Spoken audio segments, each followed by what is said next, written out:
Rest और soap में क्या डिफरेंस है, क्योंकि बहुत से जॉब डिस्क्रिप्शन के अंदर भी होता है आपने रेस्टफुल एपीआई पे काम किया है क्या, ये रेस्ट आपको आता है क्या।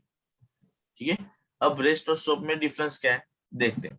जो पहले जो इंडस्ट्री में काम होता था यानी 2000 से पहले, 2000 भी मैंने ज्यादा बोल दिया, 2002 के पहले से भी जो काम होता था वो होता था सोप पे काम होता था।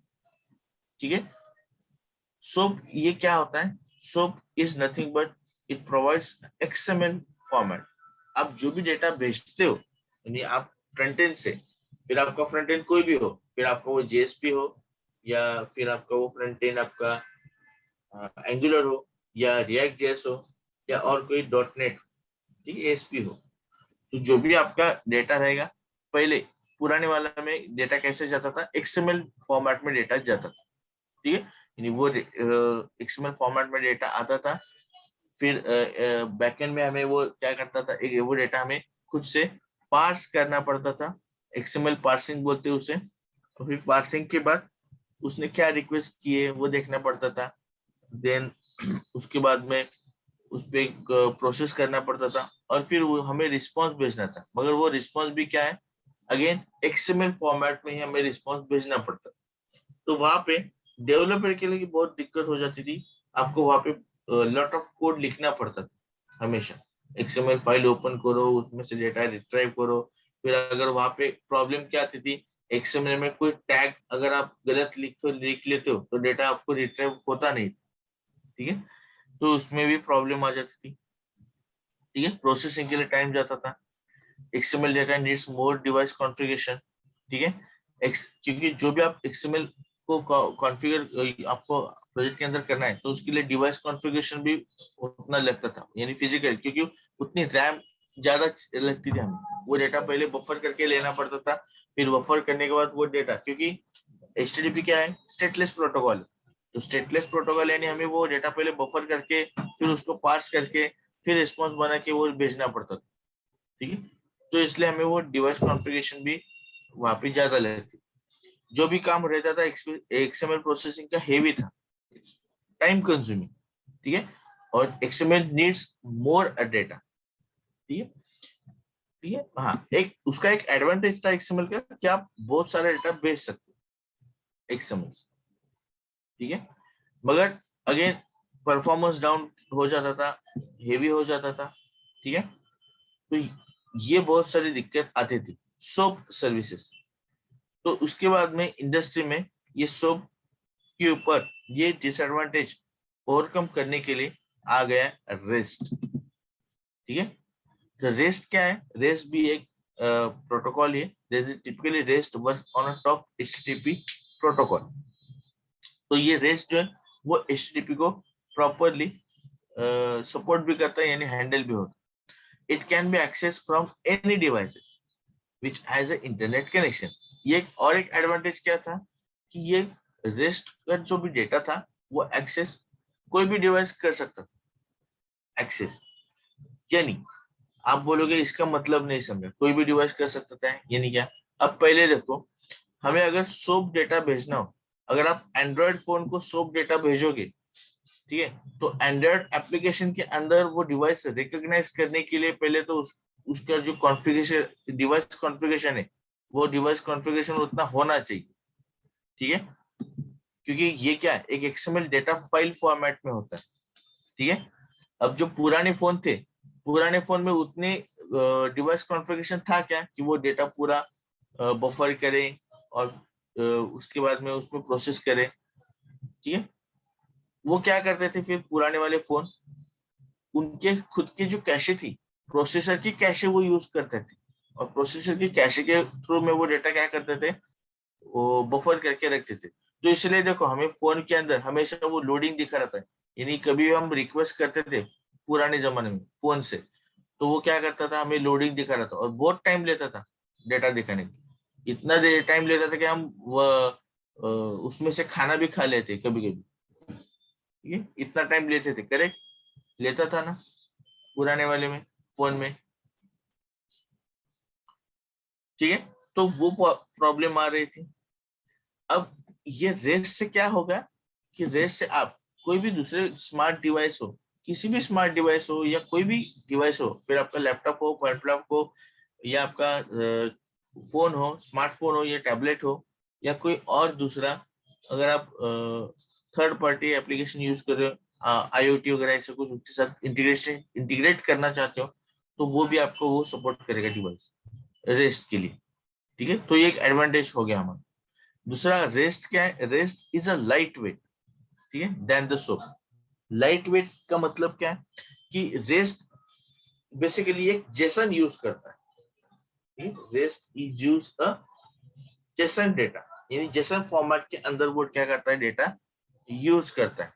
सो उसका एक फ्रीडम होता है। जेसन के अंदर आपको जितना भी डेटा चाहे आप इजीली डेटा उसके अंदर ऐड कर सकते हो। ठीक है, सिर्फ उसका एक फॉर्मेट होता है जेसन का, उस फॉर्मेट के अंदर जेसन डेटा डाल दो, तो फिर वो आप जितना चाहे उतना डेटा आप क्या कर सकते हो, भेज सकते हो जेसन से।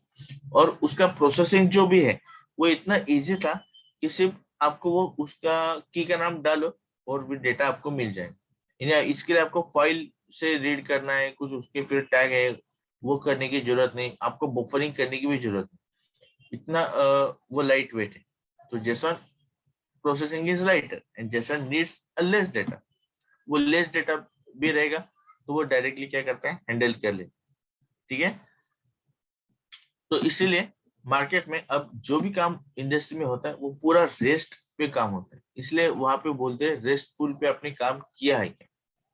ठीक है, यानी रेस्टफुल आपको पता है क्या, काम किया है क्या, ऐसे पूछते नहीं, क्योंकि अभी सभी रेस्टफुल पे ही होता है, तो वो पूछते हैं कि रेस्टफुल आपको पता है क्या। ठीक है, अब रेस्टफुल में आपको पहले ये जेसन क्या है वो पता होना चाहिए, दैट इज मोस्ट इम्पोर्टेंट।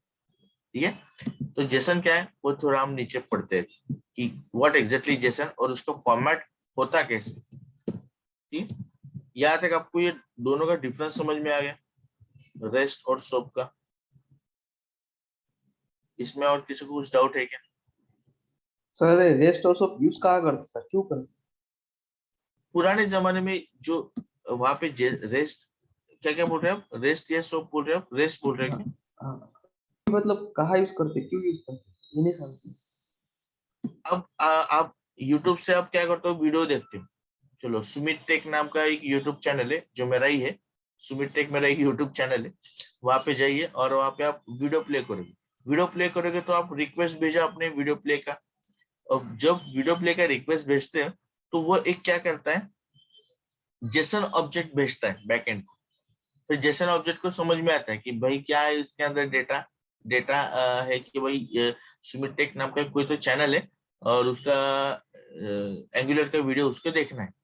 तो फिर वो क्या करेगा, अच्छा वो देखना है क्या, तो उसी जेसन के अंदर यानी उस रेस्ट के अंदर वो क्या करता है, पूरा डेटा इनकैप्सुलेट कर लेता है और फिर वो फ्रेम बाय फ्रेम, अगर वीडियो रहेगा तो वो फ्रेम बाय फ्रेम भेजेगा, अगर नॉर्मल वीडियो नहीं रहेगा तो वो पूरा एक डेटा एक जेसन के अंदर भेज देगा, वीडियो रहेगा तो वो फ्रेम बाय फ्रेम डेटा क्या करेगा, आपको भेजता जाएगा।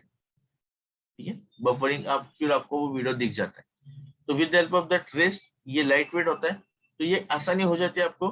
आप वीडियो भी स्ट्रीमिंग कर सकते हो, ऑडियो भी स्ट्रीमिंग कर सकते हो, प्लस अगर आपको लिस्ट ऑफ प्रोडक्ट देखते हो आप कोई भी ई कॉमर्स साइट के ऊपर, अमेजोन, फ्लिपकार्ट, मंत्रा, जो भी आप वहां पे रिक्वेस्ट करते हो कि भाई मुझे लिस्ट ऑफ प्रोडक्ट दिखाओ, तो वो रेस्ट से हम पूरा डेटा जिसम फॉर्मेट में हम क्या कर सकते हैं, भेज सकते हैं। रेस्ट का एक एडवांटेज क्या है, क्रॉस प्लेटफॉर्म को ये इजीली कनेक्ट कर सकते हैं, यानी आप डेटा सिर्फ लैपटॉप को नहीं भेज रहे, यानी अगर वो डेटा आपके स्मार्ट डिवाइस को भी भेजना है तो आप स्मार्ट डिवाइस को भी डेटा आराम से भेज सकते हो, और दूसरी बात वो स्मार्ट डिवाइस वो डेटा पास भी कर सकता है, पास यानी क्या, उसमें से डेटा निकाल भी सकता है। ठीक है, दैट इज एडवांटेज। फिर वो आपका मतलब रेस्ट, वो मतलब आपका रेस्ट और सोप यूज करके हम रिक्वेस्ट भेज सकते हैं और जो रिस्पांस में जो डेटा वगैरह आएगा वो ले भी सकते करेक्ट, यस करेक्ट। ठीक है, ये जो भी हम रिक्वेस्ट भेजेंगे वो जेसन रेस्ट फॉर्मेट में रहेगा, यानी जेसन फॉर्मेट में रहेगा, और जो रिस्पॉन्स रहेगा वो भी जेसन फॉर्मेट में ही रहेगा। ठीक है,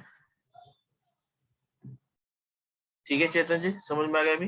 हैं। Yes sir. सर मतलब रेस्ट एपीआई हमारा जो रिक्वेस्ट और रिस्पॉन्स है वो कन्वर्ट करता है जेसन में नहीं नहीं, अपने। हाँ वो कन्वर्ट करता है, मगर उसका हाँ वो वेब कंटेनर कन्वर्ट करता है, आपका करेक्ट है। यानी वो तो जो आपका वेब कंटेनर कौन है, फिर बैकएंड का वेब कंटेनर कौन है? Tomcat sir. Tomcat Apache. Tom. Correct, Tomcat Apache. तो टॉमकैट अपेची क्या करेगा, वो जेसन फॉर्मेट में कन्वर्ट करेगा। मगर अब वो टॉमकैट को जेसन फॉर्मेट में कन्वर्ट करने के लिए उसकी जार हमें चाहिए, क्योंकि जेसन भी एक क्या है, जेसन फॉर्मेट में कन्वर्ट करके भेजना है। फॉर एग्जाम्पल आपका एम्प्लॉय का डेटा है, आपने एक पोजो क्लास लिखा और आपको कुछ करने की जरूरत नहीं, आप सिंपली एम्प्लॉय रिटर्न कर दो, ठीक है। फिर टॉमकैट क्या करेगा कि भाई रेस्टफुल की जो जार है वो प्रेजेंट है, जो हमने एक डिपेंडेंसी ऐड की थी रेस्टफुल, तो उसके अंदर आपकी एक जैक्सन नाम की डिपेंडेंसी होती है जो जेसन ऑब्जेक्ट बनाता है। We called it as a Jackson. उस जार फाइल का नाम है जैक्सन। वो जैक्सन क्या कर लेता है, जो भी आपका डेटा है वो जेसन फॉर्मेट में कन्वर्ट कर लेता है। अगर आपका ऑब्जेक्ट रहेगा तो उस ऑब्जेक्ट को जेसन फॉर्मेट में कन्वर्ट करके भेज देता है रिस्पॉन्स के रूप में।